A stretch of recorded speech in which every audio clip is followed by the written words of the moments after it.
ایک لفظ ہے درد، اور یہ لفظ جو ہے وہ دنیا کی کسی بھی زبان میں اس مفہوم میں ہے تو اس کا سب سے زیادہ بامعنی اور پر کیفیات اور پر احوال لفظ ہے۔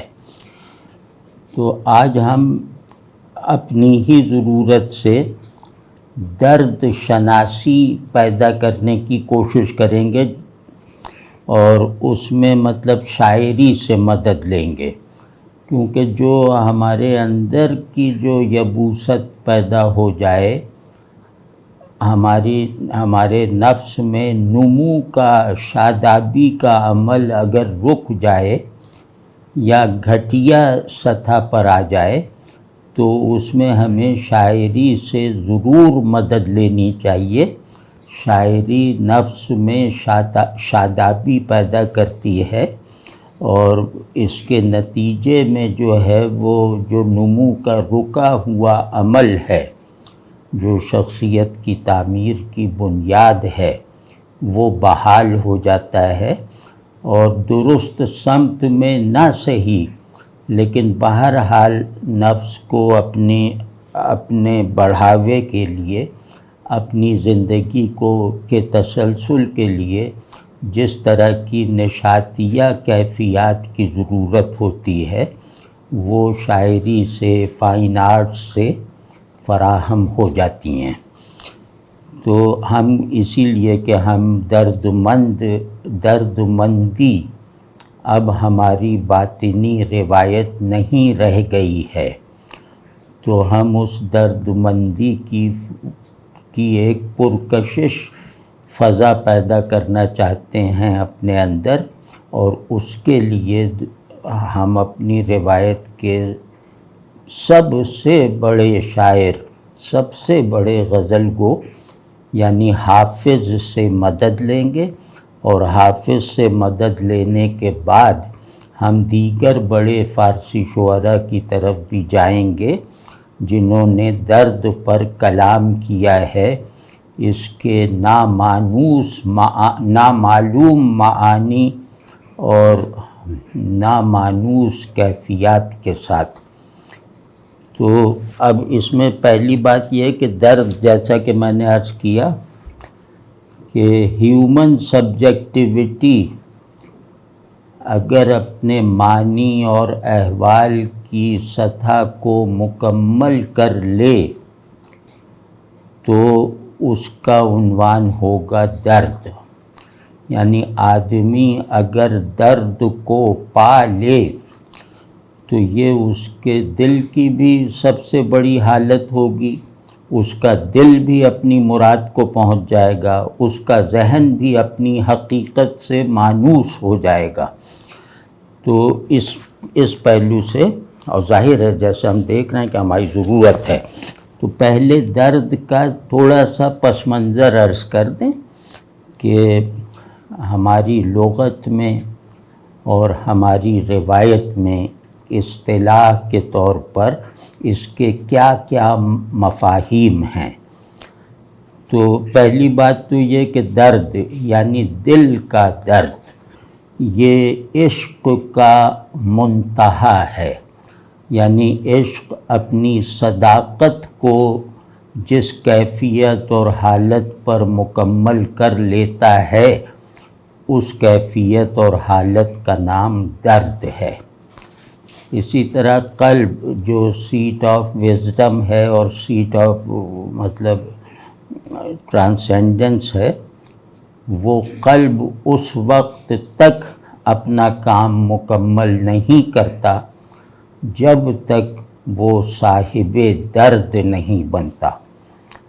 تو اسی طرح ذہن ہے، ذہن جب تک ایک ٹریجک ایسنس کو مغمومی اور مایوسی کی فضا سے اٹھا کر ایک بہت بڑے اصل وجود کی حیثیت سے اور حقائق کے ساتھ نسبت میں کامیابی کی سند کی حیثیت سے وہ درد کو اگر قبول نہیں کرتا تو وہ گویا اپنی حقیقت سے محروم رہ جاتا ہے، اور اس کا جو سینس آف آئی ایمنس ہے، اس کا جو تصور وجود وغیرہ ہے، یہ سب بے روح رہتا ہے۔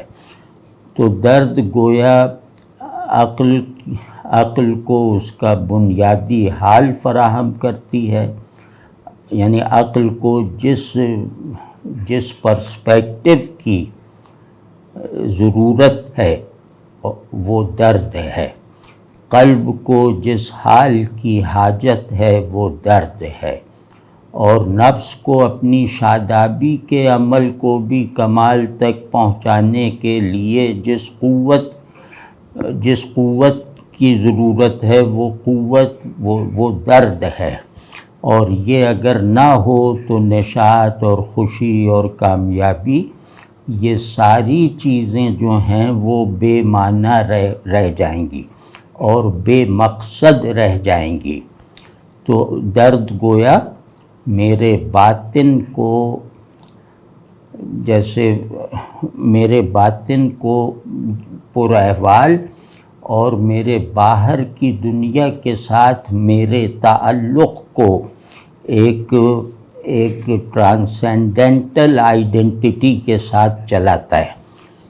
تو یہ جیسے درد کا تھوڑا سا جیسے فلاسفیکل سا بیان ہے، اس میں ذرا پڑھیے شوپنہاور وغیرہ کو، بلکہ ایک اسپینش فلسفی گزرے ہیں ابھی حال ہی میں پچھلی صدی میں، وہ پروفیسر اونامونو، ان کی کتاب ہے ٹریجک سینس آف لائف، وہ پڑھنی چاہیے۔ وہ فلسفہ وجودیت میں ایک منفرد کتاب کی حیثیت رکھتی ہے۔ تو ہم انہی کے لفظوں میں اگر کہیں تو یا تھوڑا سا بدل کے کہ درد ٹریجک ایسنس آف لائف یا ٹریجک ایسنس آف کانشسنس یا ٹریجک ایسنس آف بینگ ہے، اور اس میں ہرگز کوئی مبالغہ نہیں ہے۔ مطلب ہوتا یہ کہ تجربے کے حدود سکڑ جائیں اور مشاہدے کے مقاصد گر جائیں، تو اس سے مطلب یہ ہوتا ہے کہ کوئی بھی بات جو ہمارے لیے ضروری ہو وہ رومانوی لگنے لگتی ہے، مبالغہ آمیز لگنے لگتی ہے۔ ایسا ہرگز نہیں ہے، ہم اس میں زور بھی نہیں پیدا کر رہے، یہ جیسے فر سنا رہے ہیں۔ تو یہ جو درد ہے جو مہر لگاتا ہے میری سطح وجود کیا ہے کے جواب پر، تو اس سے یہ عشق کا منتہا، اب میں نمبر 1 نمبر 2 اس طرح کر کے عرض کرتا ہوں کہ درد عشق کا منتہا ہے، اور اس سے پتہ چلتا ہے کہ عشق کی سطح کیا ہے، عاشق کس درجے کا ہے اور محبوب کس مرتبے کا ہے، اور اس سے معلوم ہوتا ہے یقین کے ساتھ کہ عاشق سچا ہے یا نہیں، اور اس کے ساتھ ہی ساتھ محبوب کامل ہے یا نہیں۔ یہ دونوں جو ہیں یہ درد ان سب چیزوں کی کسوٹی ہے۔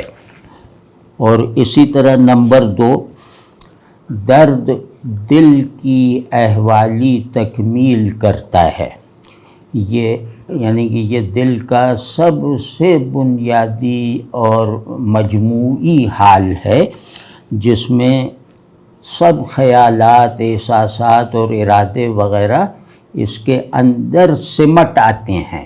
مطلب یہ ایک ایسی کیفیت ہے جو متضاد احساسات وغیرہ کو بھی اپنے اندر سمو کر انہیں ایک احساساتی، کیفیاتی اور تخیلی وحدت فراہم کر دیتا ہے۔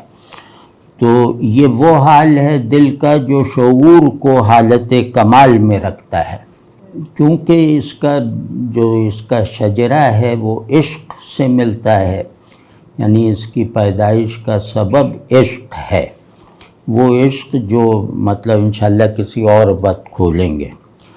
تو عشق کا مطلب ہے محبوب کی سچی طلب، جس پر عاشق کو اختیار نہ رہ جائے۔ تو اب یہاں درد، صاحب درد عاشق جو ہے وہ ایک یقین پہ کھڑا ہوا ہے، ایک ایکسپیرینس سے گزر چکا ہے. وہ یہ ہے کہ مجھے وصال حاصل نہیں ہے اور فراق میرا کامل نہیں ہے. یہ میرے عشق کی کل پونجی ہے کہ وہ جو ہے کہ میرا محبوب وہ ہے جو وصال سے ماورا تو ہے ہی، وہ فراق سے بھی ماورا ہے. تو یہ ریئلائزیشن کہ میرا محبوب فراق سے بھی ماورا ہے، وہ جو چیز پیدا کرتی ہے اس چیز کو درد کہتے ہیں. اور یہ درد گویا میرے وجود کی تصدیق کرنے والی آخری چیز ہے. جو مجھے نصیب ہو جائے تو میرے وجود کو حقیقی وجود کہلانے کے لیے کسی مزید سند کی ضرورت نہ رہے، اور مجھے حقیقتاً موجود رہنے کے لیے کسی نئے حال اور احساس اور خیال کی محتاجی نہ رہ جائے. تو یہ درد ہے. اس کو ذرا سا اس پہلو سے دیکھیے کہ محبوب ہمارا وصال سے تو ماورا ہے ہی، ظاہر ہے ہم اس قابل نہیں، وہ فراق سے بھی ماورا ہے. تو یہ جو ایک ریئلائزیشن ہے کیفیت تک پہنچ کر، یہ درد ہے. اسی طرح درد کا تیسرا مفہوم ہے نامرادی کا نتیجہ، یعنی آدمی اپنا نامراد ہونا تسلیم کر لے بغیر کسی امید کے اور بغیر کسی مایوسی کے. یعنی یہ ایسی عاشق کی نامرادی یہ مایوسی اور امید دونوں سے پاک ہوتی ہے. تو وہ تسلیم و رضا کے ساتھ ہے کہ تیرا فیصلہ جو تو چاہے. تو نامرادی اگر تسلیم و رضا کے ساتھ ہو، مایوسی سے پاک ہو، امید سے آزاد ہو، اسے کسی امید کی بھی ضرورت نہیں، کیونکہ وہ آخری حال، آخری ریئلائزیشن، آخری معرفت اور آخری درجہ موجودیت ہے. تو یہ درد ہے، مطلب یہ سب چیزیں جس ایک احساس کی شکل میں ڈھل جائیں تو درد ہیں، اور خیال بھی بن جائیں تو وہ احساس ہی کے عنوان کو اپنے اوپر قبول کرے گا. چوتھا اس کا مطلب جو نامرادی کی ذیل میں بیان ہونا چاہیے، پائے ہوئے محبوب کو نہ پا سکنے کی مسلسل یقینی کیفیت. اور یہ کیفیت جیسا کہ میں نے عرض کیا کہ میرے اندر کے تمام احساسات، خیالات وغیرہ کو اپنے اندر سمو لیتی ہے، یعنی احساساتی تضاد کو حل کر دیتی ہے اور ان کو گویا ایک باقاعدہ ایک کیفیتی وحدت فراہم کر دیتی ہے جس کو شاعروں کے علاوہ کوئی نہیں پکڑ سکتا. تو اب یہ ہے کہ میرا محبوب میں اپنے محبوب کو پا چکا ہوں، یعنی ایسا تو نہیں کہ میں عاشق ہوں بلا محبوب. تو یقیناً میں اپنے محبوب کو پا چکا ہوں، اور کیا اسے پا لینے میں پوری کامیابی حاصل ہے؟ تو ہم کہیں گے کہ کامیابی جو میری حد اور میری اوقات کے مطابق ہے وہ یقیناً حاصل ہو چکی ہے.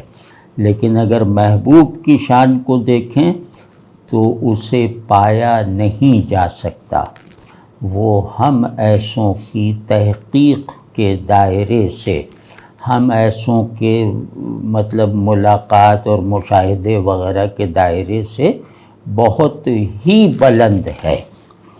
تو یہ جو ایک پیراڈاکسیکل کیفیت ہے کہ پایا یقیناً، نہیں پا سکا یقیناً، دونوں یقینی ہیں، تو یہ جو ہے یہ دل میں پہنچ کر، مطلب دل میں جب اپنا گھر کر لیتی ہے تو اسے بھی درد کہتے ہیں۔ تو اور پھر درد ایسا نہیں ہے، دیکھنا یہ ہر آدمی کو یہ دیکھنا چاہیے کہ میرے درد کی سطح کیا ہے۔ ابھی میں ڈھونڈ رہا تھا فارسی اور اردو شاعروں میں درد کا استعمال، تو اردو میں حیرت ہوئی مجھے کہ زیادہ تر درد فزیکل ہے، اور وہ یعنی میر کے یہاں بھی کام کے شعر نہیں ملے، تو اب اس میں جو ہے وہ فارسی والے کام آئے۔ تو اس میں یہ جو درد ہے جس میں میں کراہ رہا ہوں، جس میں میں رو رہا ہوں، جس میں میں مطلب غم کی تمام قسموں کو محسوس کر کے ان کا اظہار کر رہا ہوں، اس میں بھی اس کی بھی شان یہ ہے کہ کوئی غم درد میں اضافہ نہیں کر سکتا، یعنی دنیا بھر مجھ سے چھن جائے یہ غم اس درد میں اضافہ نہیں کر سکتا، اور نہ ہی کوئی راحت، خوشی اور کامیابی اسے کم کر سکتی ہے۔ تو جیسے آسان مثال، ایک دنیا چھن گئی، اس درد میں کوئی اضافہ نہیں، اس درد کو وہ چھو بھی نہیں سکتا، وہ غم جو دنیا چھن جانے کا ہوتا ہے۔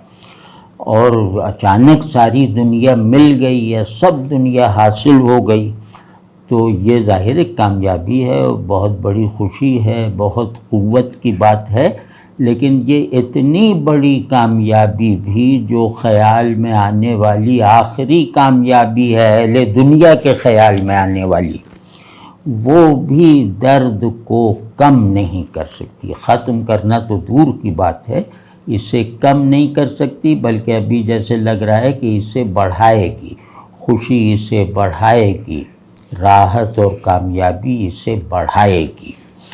تو اب یہ جو اور آخری بات، میں ہوں، یہ کہنا بدذوقی ہے، نافہمی ہے، یعنی عشق کی روایت میں میں ہوں کہنا بے ادبی ہے، اور جیسے گراوٹ ہے، اور محبوب فراموشی ہے۔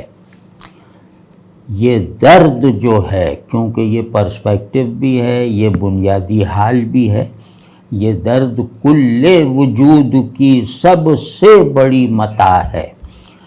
تو یہ درد ہی ہے جو میں ہوں کہنے کا واحد جواز ہے میرے اور آپ کے لیے، یعنی اس درد کے بغیر میں ہوں کہنا گستاخی ہے، بدذوقی ہے اور جھوٹ ہے۔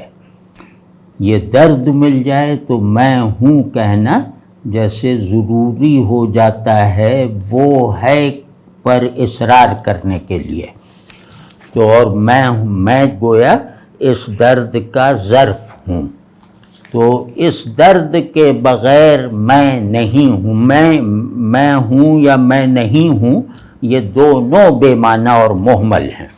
تو اب دیکھیے اس لفظ کی اس ضروری ڈیفینیشنز کے بعد اور ناتمام ڈیفینیشنز کے بعد، اگر آپ کو دیکھنا ہو ذرا تحقیقی اور علمی نظر سے، تو آپ کوئی بھی تصوف کا لغات اٹھا کے دیکھیے، سر دل بنا ہے، اس میں دیکھیے کہ درد کا کیا مطلب ہے۔ اسی طرح جیسے وہ کرکیگار وغیرہ کے یہاں دیکھیے کہ درد کا کیا مفہوم ہے، تو انشاءاللہ بہت تفصیل سے سامنے آ جائے گا۔ لیکن کرکیگار وغیرہ نے درد کو مان تو لیا، لیکن درد کیا ہے کا کامل جواب وہ نہیں دیں گے، اس کے لیے شاعر ہونا ضروری ہے۔ تو وہ جیسے ہم کہتے ہیں، اور خیر کرکیگار کے ہاں شاعری زیادہ ہے فلسفے میں، تو وہ بہرحال اس طرح خیر۔ تو حافظ دیکھیے، عاشق کے شد کہ یار بحالش نظر نہ کرد، عاشق کے شد کہ یار بحالش نظر نہ کرد، اے خواجہ درد نیست وگرنہ طبیب ہست، کہ وہ عاشق بھلا کیا عاشق ہوا کہ جس کے حال پر محبوب نے نظر نہ فرمائی ہو، یعنی جس کی طرف محبوب متوجہ نہیں ہے وہ بھلا کہاں کا عاشق۔ تو اور محبوب کی توجہ اس کی ماورائی کے ساتھ ہے، تو عاشق تو وہ ہو ہی نہیں سکتا جس کا محبوب اس کی طرف متوجہ نہ ہوا ہو، چاہے ایک ہی بار ہوا۔ تو ان سے کسی نے شکوہ کیا ہوگا نا کہ بھئی ہمارا جو روگ ہے، درد ہجر، درد عشق، یہ جو ہے یہ اب ناقابل علاج ہو چکا ہے، اب سوائے مرنے کے کوئی چارہ نہیں۔ کوئی مطلب اپرینٹس عاشق ہوگا، اس نے آ کے ان سے مسئلہ پوچھا، اب اس کے جواب میں کہہ رہے ہیں تم کہاں کے عاشق ہو، بھلا عاشق تم ایسا ہوتا ہے محبوب کی نگاہ سے محروم۔ تو اب کہہ رہے ہیں کہ اے خواجہ درد نیست، کہ وہ بھائی تجھے تو درد ہے ہی نہیں، تجھے تو درد نصیب ہی نہیں ہے، اگر تجھے درد ہوتا، تجھے درد حاصل ہوتا تو تجھے مجھ سے مشورہ کرنے کی بھی ضرورت نہیں تھی۔ درد ہے تو درد کے پڑوس ہی میں طبیب کھڑا ہوا ہے، یعنی دوست کی نظر، مسیحائی کرنے والی نظر درد کی موجد ہے۔ درد اگر دوست کی نظر میں نہ ہو تو وہ درد نہیں ہے۔ تو کہتے ہیں اگر تجھے درد ہوتا تو اس کے لیے طبیب ہوتا، یعنی اگر تجھے عشق ہوتا تو محبوب تجھے مل جاتا، تو نے عشق کو غلط جگہ پہ صرف کر دیا ہے، جہاں وصال جسمانی ہے اور فراق جغرافیائی ہے۔ تو تجھے کیا معلوم کہ درد کیا ہوتا ہے، دوری کا ذوق کیا ہوتا ہے، قرب کا۔ تو مطلب بہت زبردست شعر ہے یہ۔ اب دوسرا جو ہے بھائی اس کو مطلب دل چاہ رہا ہے کہ ایسا ہے کہ درد محبوب کو پائے رکھنے کے یقین کو کم نہیں کرتا بلکہ اس یقین کا سبب ہے۔ تو درد اگر درد عشق ہے تو وہ محبوب کی نگاہ میں ہونے کا تجربہ مسلسل کرواتا رہتا ہے۔ تو محبوب کی نگاہ درد کی طبیب ہے، درد کو ختم کرنے کے لیے نہیں، درد کو کمال تک پہنچانے کے لیے۔ اور درد اگر اس معنی میں استعمال ہو کہ محبوب کو، یعنی محبوب کا غم کہ ہمیں محبوب نہیں ملا، تو کہتے ہیں کہ تیرا تصور محبوب غلط ہے، تیری طلب محبوب غلط ہے۔ وہ اگر صحیح ہوتی تو محبوب تو بس اس کے ساتھ ہی تجھے مل جاتا، بیٹھے بیٹھے مل جاتا، تیرے اندر اور باہر اپنے ہونے کا تجھے تجربہ کروا دیتا، لیکن تو اس قابل نہیں۔ دوسرا شعر خواجہ حافظ خیر ان پہ انشاءاللہ کسی وقت بات کریں گے کہ گفتئی لال لبم ہم درد بخشد ہم دوا، کہ تو نے کہا ہے کہ میرے یہ جو ہونٹ ہیں یاقوت ایسے ہونٹ، یہ درد بھی بخشتے ہیں اور دوا بھی عنایت فرماتے ہیں، یعنی میرے ہونٹ عاشق کو درد عشق بھی بخشتے ہیں اور اس کو درد عشق میں شفا کے ساتھ رہنے کا موقع بھی فراہم کرتے ہیں۔ تو نے تو یہ کہا۔ اب دوسرے مصرعے میں دیکھیے کیا کہہ رہے ہیں، گاہ پیشے درد و گہ پیشے مداوا می غمت، مطلب حافظ ہی کہہ سکتے تھے، مطلب اتنی آسانی سے کہہ دینا، اور جس کو آئیڈیالائز کرنا مشکل ہو اس کو جیسے بالکل محسوس کروا دینا، اس کو بالکل ہر ایک کی دسترس میں دے دینا، اس کو لائق تجربہ بنا دینا، یہ حافظ کے برابر کے رومی یا حافظ کے برابر اور کوئی نہیں۔ تو کہہ رہے ہیں تو نے تو کہا تھا کہ تیرے ہونٹ جو ہیں وہ درد بھی بخشتے ہیں اور دوا بھی دیتے ہیں، درد بھی وہ دیں گے تو درد ہے، اور دوا بھی وہی دیں گے، وہ دوا عام طبیبوں جیسی نہیں ہوتی، جو خود بے درد ہیں وہ درد کا علاج نہیں کر سکتے۔ تو اب کہہ رہے ہیں کہ تیرے اس کہنے سے اب صورتحال میری یہ ہے عاشق کی کہ کبھی تو تیرے درد کے آگے تجھ پر فدا ہوتا ہوں، تجھ پر جان دیتا ہوں، اور کبھی تیری دوا کا خیال کر کے تجھ پر خود کو نثار کرتا رہتا ہوں۔ میرا کام دونوں طرح سے بس ایک ہی ہے کہ خود کو تجھ پر نثار کرتا رہوں، تیرے بنائے ہوئے زاویوں کی پابندی کرتے ہوئے۔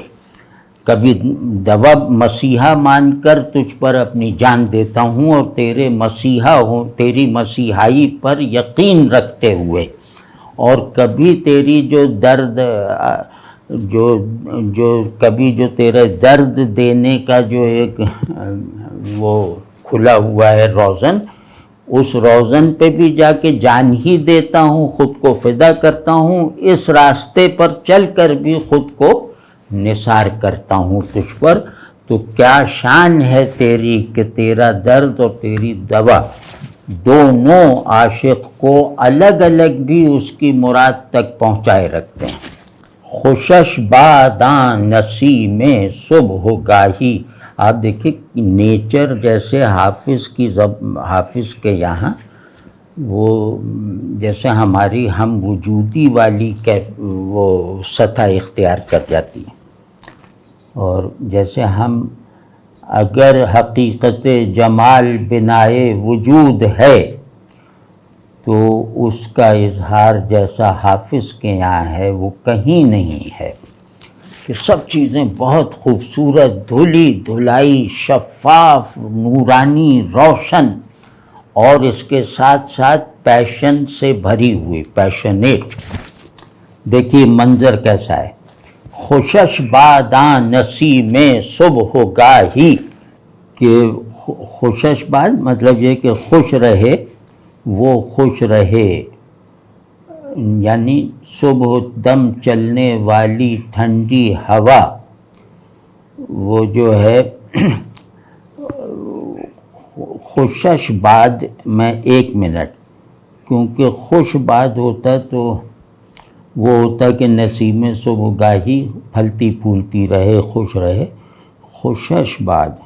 ہاں اس میں ایک پہلو ابھی میں نے غور کیا اس پر، اب پتہ نہیں یہ کتابت کی غلطی نہ ہو، لیکن بہرحال اگر ہم اسے خوشش کا یعنی اسے خوش آئے، آتی رہے، تو اس میں یہ ہے کہ یہ نسیم صبح گاہی کیونکہ محبوب کی قاصد ہے، محبوب کی بہار جمال کو چھو کر یہ ہوا آئی ہوئی ہے، تو وہ بہار جمال بھی تر و تازہ رہے، اور یہ جو نسیم جو وہاں کا فیضان لے کر بانٹتی پھر رہی ہے، یہ بھی ہمیشہ اسی کام میں پھلتی پھولتی رہے۔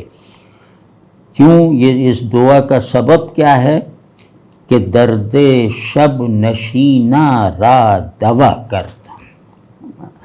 اب دیکھیں کوئی لفظ مشکل نہیں، کوئی ترکیب مشکل نہیں، اور یہ پوری تصویر اجنبی یا مصنوعی یا پر اسرار نہیں ہے، سب کچھ جیسے ہمارے ارد گرد ہمیں بھی نظر آتا رہتا ہے، لیکن ہم سمجھ نہیں پاتے۔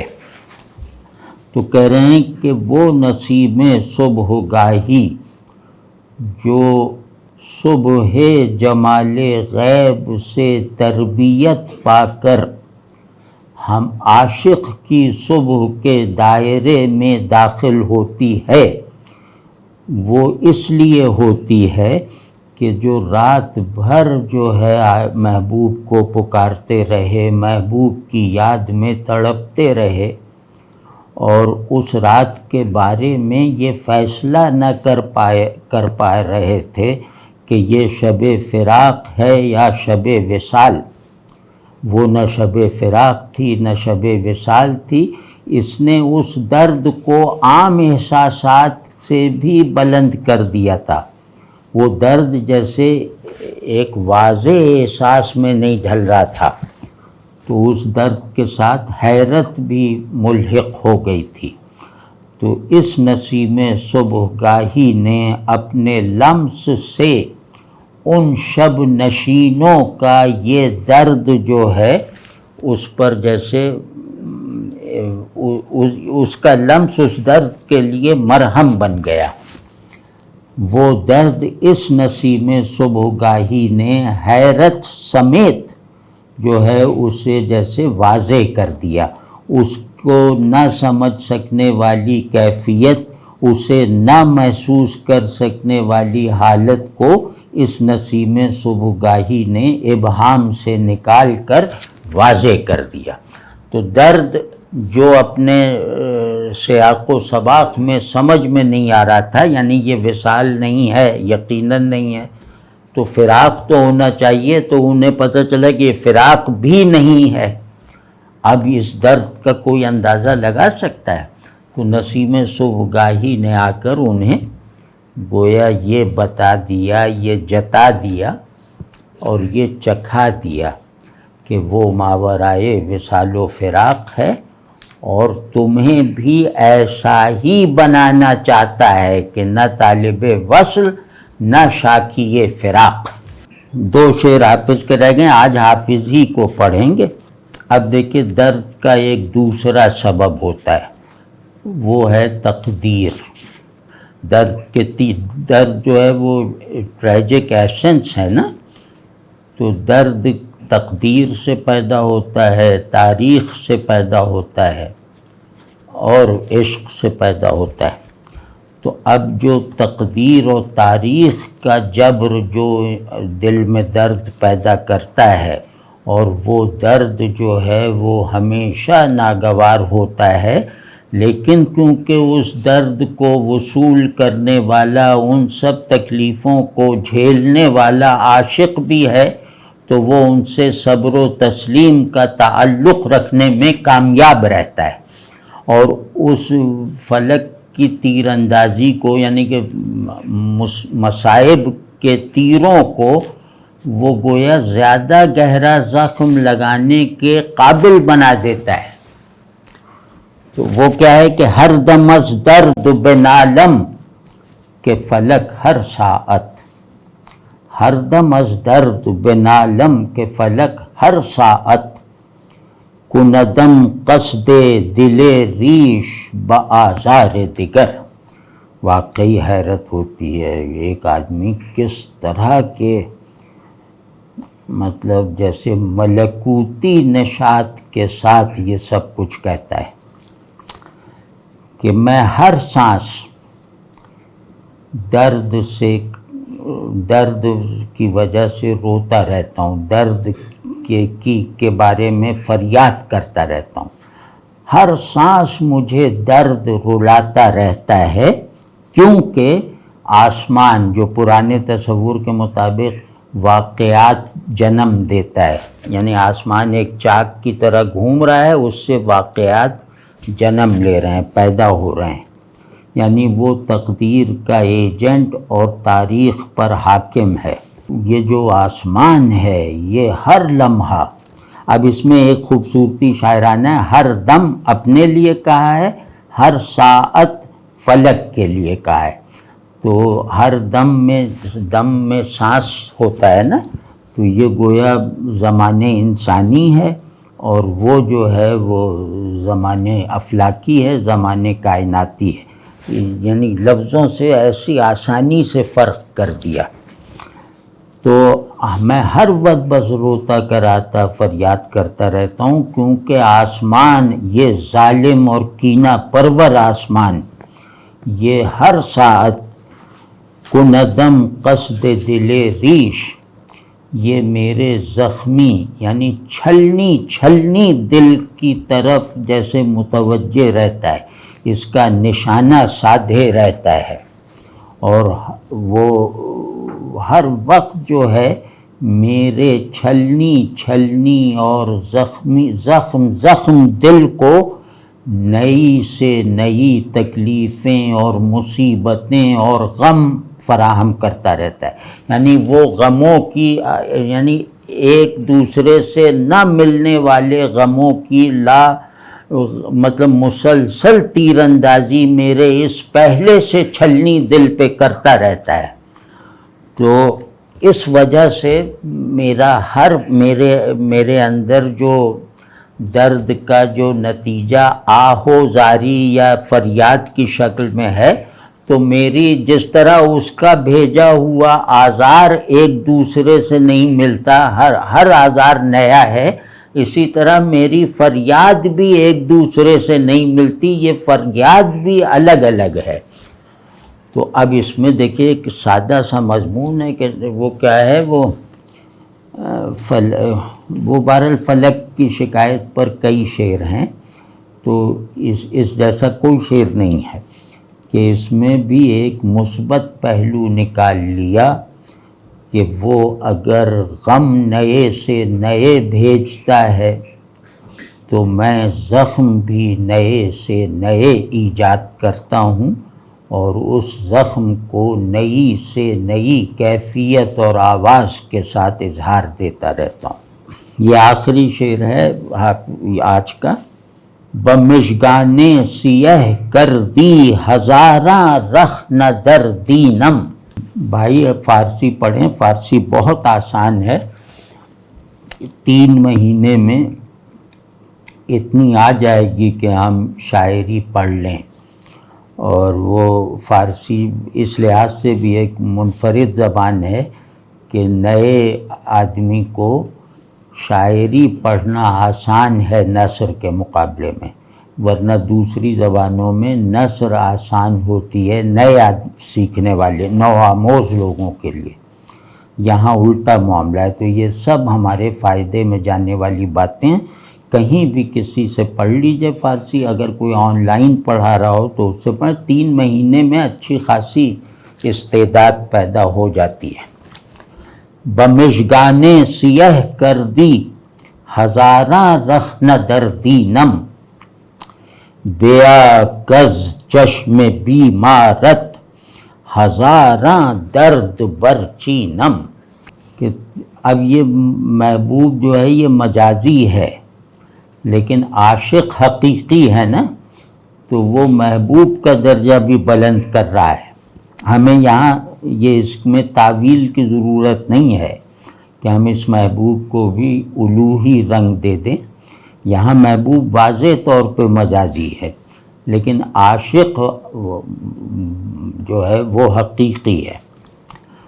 تو نے اپنی سیاہ پلکوں سے، سیاہ پلکیں، تیری سیاہ پلکوں نے میرے دین میں ہزاروں دراڑیں ڈال دی ہیں۔ اب وہ پلکوں کی بناوٹ دیکھیں نا کہ سوئی کی طرح، نیزے کی طرح، تیر کی طرح، تو تیری پلکوں کے ہلنے سے میرے دین کی چادر تار تار ہوتی جا رہی ہے۔ اب اگلا کیا ہے؟ بیا کز چشم بیمارت ہزاراں درد بر چینم۔ اب تو آ جا، یعنی میرے دین کا بھی تو نے یہ حال کر دیا ہے، تو دین آخری چیز ہے نا، کہ اب اس کے بعد اب میرے پاس کیا رہ گیا ہے جسے تو غارت کرے گا؟ تو اب یہ بھی غارت ہو گیا، تو اب تو آ جا، کیونکہ تیری بیمار آنکھوں سے میں ہزاروں درد جو ہے وہ چنوں، یعنی جیسے درد کا گلزار کھلا ہوا ہے اس کے پھول جو ہیں وہ چنوں۔ اب اس میں رعایت ایک شاعرانہ ہے، وہ سمجھے بغیر اس شعر سے لطف نہیں اٹھایا جا سکتا۔ شعر اتنا ہی ہے کہ تیری مژگان سیاہ نے اب میرا سب کچھ چھین لیا، غارت کر دیا، تو کم از کم اب تو آ جا. اب میری خواہش صرف اتنی رہ گئی ہے کہ میں تیری بیمار آنکھوں کے فیضان سے درد کے ہزاروں مراحل طے کروں. تو اب بیمار اور درد میں بھی جیسے مریض اور مرض کا تعلق ہے نا، تو اس میں بس چشم بیمار، چشم جو مخمور آنکھ ہوتی ہے اسے چشم بیمار سے تشبیہ دی جاتی ہے. یہ گویا آنکھوں کا ایک حسن ہے جو صرف محبوب کو حاصل ہے. یا اس پہلو سے بھی کہا جاتا ہے کہ محبوب تو آنکھوں سے کام ہی نہیں لیتا، ہمیں دیکھتا ہی نہیں ہے، وہ خود کو دیکھنے سے فرصت ہی نہیں پاتا. تو اس کو کہتے ہیں کہ یہ چشم بیمار ہے، یہ زیادہ نہیں دیکھتی. تو مطلب کئی پہلوؤں سے، لیکن چشم بیمار تحسین کے لیے ہے، حسن کی مدح کے لیے ہے. تو بے عکس چشم بیمارت ہزاراں درد پیچی برچی نم. ہزاراں درد کا کوئی جواب ہے کہ تیری چشم بیمار کی ہر جھلک سے، چاہے وہ میں اسے دیکھوں یا وہ مجھے دیکھے، دونوں صورتوں میں درد کی برسات ہو جاتی ہے. تو میرا مفاد یہ ہے کہ میں درد کی برسات سے کھلنے والے جو ٹریجڈی کا گلزار ہے اس میں طرح طرح کے پھول جو ہے وہ چنوں، اور اپنے باطن کو جس بہار کی حاجت ہے وہ بہار اسے فراہم کروں اس ذریعے سے. یہ ہے یہ شعر کا واضح مطلب. تو جناب آج ہو گیا، تو حافظ کا آج کر لیا. اگلی مرتبہ نظیری، جو حافظ کے بعد نظیری کو زیادہ تر لوگ کہتے ہیں کہ فارسی کا سب سے بڑا غزل گو ہے، تو ان کو بھی دیکھیں گے. وہ حافظ اسکول کے سب سے بڑے نمائندے ہیں. رنگ حافظ میں ان کے برابر کا شاعر کوئی نہیں پیدا ہوا. تو ان کو بھی دیکھے گا تو انہوں نے حافظ کے رنگ میں حافظ کے سامنے امتیاز پیدا کر کے دکھایا ہے. وہ دیکھیں گے اگلی مرتبہ انشاءاللہ.